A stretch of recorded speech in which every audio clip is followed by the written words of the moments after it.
because the attachment is also connected with a special substance. It's called dopamine.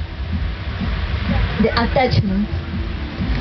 Sometimes mothers bringing children and they saying, not my child feel that, but they saying, we are angry today. We are in trouble today. And a few times in my practice I have a man about 40, 45 came for consultation with the mother, and the mother is saying, we are in trouble. So when we think we are, it's automatically like the mother is responsible for that. So the man is 45, they're not responsible for his own condition.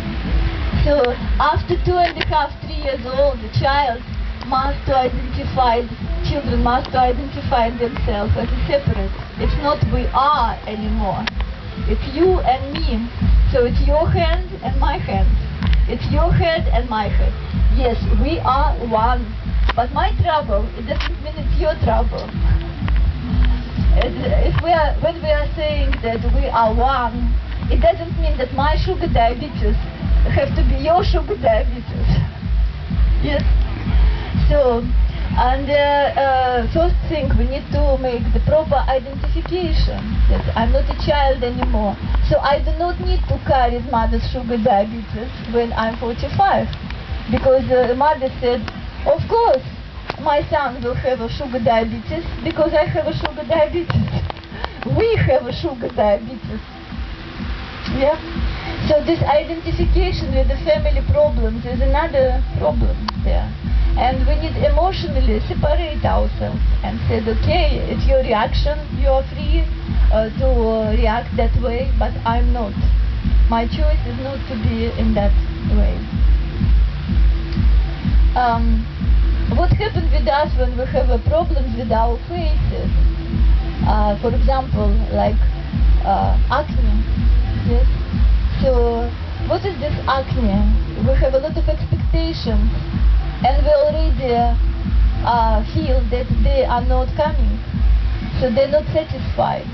We are angry. We produce a lot of warm energy in our body, so we have inflammation in our skin, full of acne.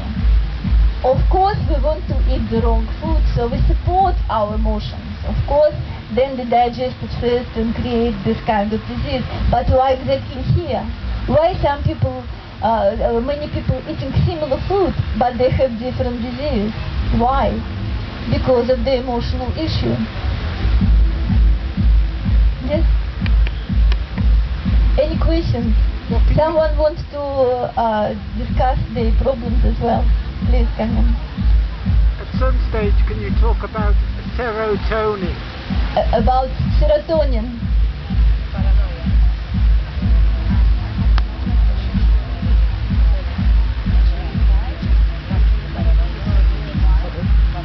They told me that it was like a discus hernia, and I have like recently like it's getting pain like too much, and I need to stretch like all the time so I can kind of like move. And I wasn't like that. I was actually a very active person. I was a volleyball player before, so I didn't have any kind of problem. I was very stretching, but now it just seems like normal stuff that are really hard to do.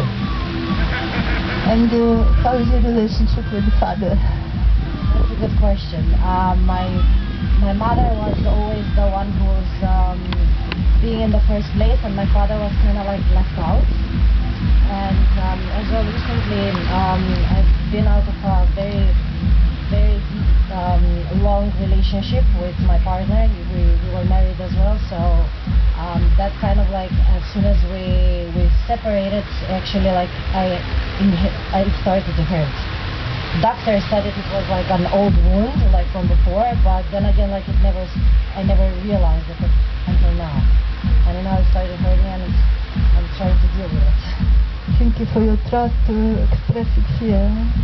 And so, what do you recognize? What kind of emotions you are stuck towards your father? That's when I started thinking about when you mentioned it. Maybe involving or secure, like feeling that's supporting in a way. don't feel being supported enough with your father, by your father? I think that I actually don't know, because I think that many things change, and it's kind of like I don't feel that he's involved in situations. So, is your father still alive? I will really suggest you, do not wait until he will pass away, and then you need a constellation to bring his spirit and to deal with him. So do it now. Call him and tell him that I need to speak to you, just tete-a-tete. Yes, there is some unresolved situation, and your body is desperately screaming for that. Yes, thank you very much. Thank you.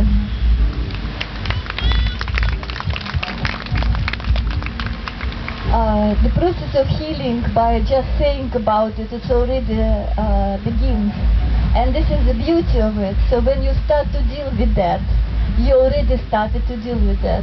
Gil, do you want to share something? No. I feel that you won't.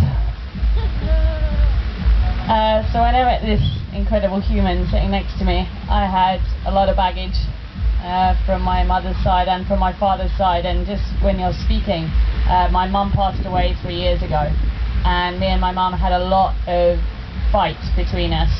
We didn't get on, didn't see eye to eye. I was carrying a lot of anger.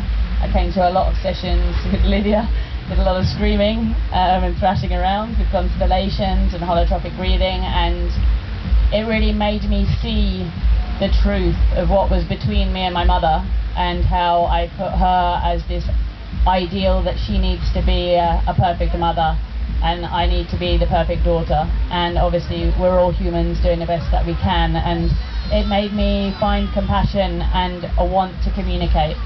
So when you spoke, I was like, yes, call your father. You know, last year I did another reading session and now focused around my father, and I'm so grateful that I spoke to my mother before she passed, because I couldn't have lived if she passed in a way, because she died very early, you know. And now I went through the same process with my father, and it came up that actually I need to reach out to him, because he wasn't ever going to reach out to me. And maybe he is expressing love in the way that he feels he's expressing love, but I'm not receiving it, because it's not how I feel that I need to receive it. And I expressed what I needed, and now we've started growing a relationship maybe in the last year or so. And now, like, he rang me yesterday when I was back at the tent. I was like, oh my god, my dad's calling me, you know. I was like, Dad, is something wrong? Like, you're calling me? But it's like we're trying to build that. So I'm investing in him, and he's now investing in me. But it's taking time, and it's building trust, but it's happening. And I just, yeah, I hold personal work and clearing out your anger. Thank you. Successful story. Oh, no.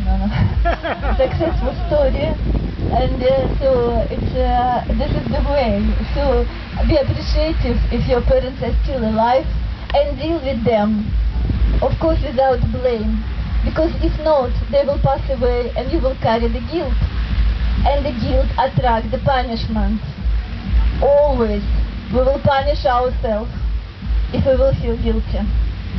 We will punish ourselves by attracting the accidents and badly damage our body.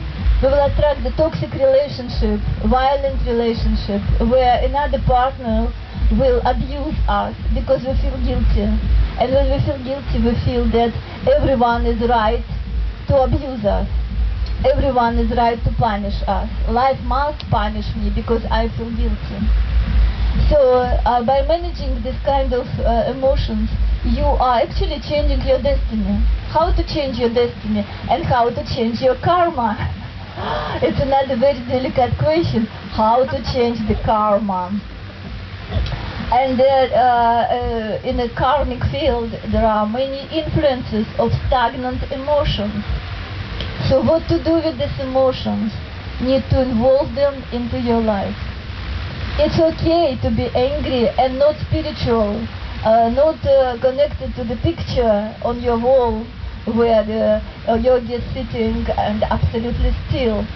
You are on the way, because if you will just keep your garbage inside, one day you will be overwhelmed and you will not have a place for God God will come to you, but there is no place to sit inside, full of garbage. So we need to clean it by avoiding dealing with what we truly have, truly